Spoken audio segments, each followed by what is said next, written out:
Welcome.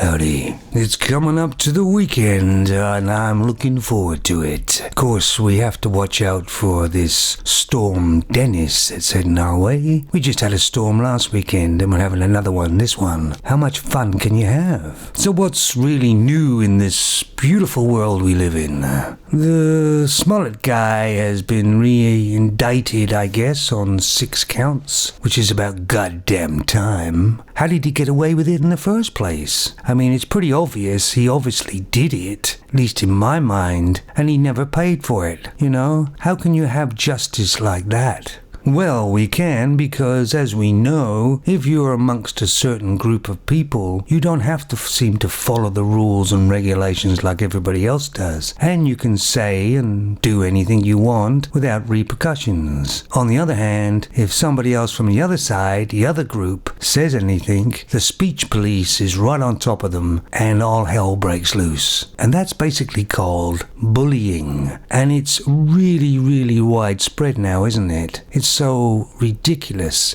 And you don't appease bullies, you don't back down from bullies, but a lot of people are. What really concerns me mostly in the world, really, well, in the Western world and Europe and that, is I never see justice happen too much anymore. And the way I look at justice is it's for everybody, female, male, whatever. And I always put myself in the position this person was in, and they throw the goddamn book at me. But these people, they let them go. Anyway, we'll see what happens with this Smollett case and what happens, and there'll be loads of people, of course, against it. Of course, he shouldn't be charged, and, you know, he's gone through enough, the poor boy, and, you know, all that calaba. And what about the prosecutor, or what, the Fox lady? What happened to her? Where is she? I mean, she's obviously not a very great prosecutor.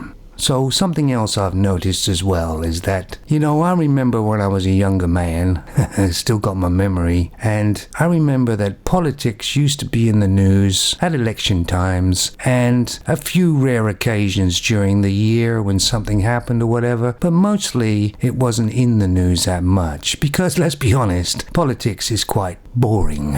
But now, completely different. The papers, that's all they talk about, is all about politics. Any news sites, media, it's all about politics now. They don't seem to have any other stories. What about the local people in the area? Something that's really important in the news about some human thing. It's not there. It's all about politics. And they only use real human stories when they can push a narrative with it. You know, back to politics again. There's just too damn much of it. And of course, does that mean there's no real news happening in your area or anywhere? Now it's just politics?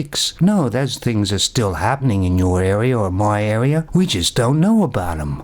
A lot of things in politics now is just drama. It's about nothing burgers. And if you look at it, a lot of the times it's a female politician that's causing the drama. Because she's a female, of course. And she's drawing attention to herself, of course. And it's about a superficial thing that in real life means absolutely zilch. But time and effort has been spent on this nothing burger when they could have been actually doing something for the actual people. But that's secondary, of course. And as anybody remembers, in that National Enquirer, years ago, I used to like their headlines. They were great. I mean, the way they thought them up, that was pretty clever, I thought. Of course, it was all bullshit, we knew that. But some of them were quite interesting reading, to sort of have the imagination this person that wrote it had. Unfortunately, politics and all the stories and everything else are turning into the National Enquirer, aren't they? The trouble is, I think, is that we have far, far too many females in politics now. And they're always making it about them. And they're making themselves loud. And I think what we should do is get some of these females out of the noise making and get back to real politics. Although it is boring, at least they get jobs done. And for me, being in the UK like I am, unfortunately because of the weather, Boris Johnson, what do I think of him?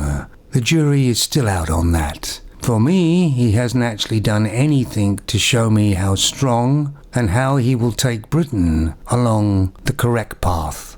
And I hope everybody out there is similar to me, who's looking forward to getting Friday over with so I can have a weekend.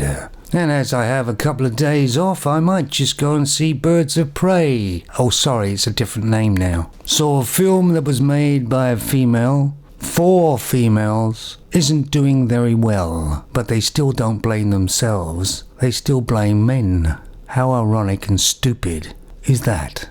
Stupid is as stupid does.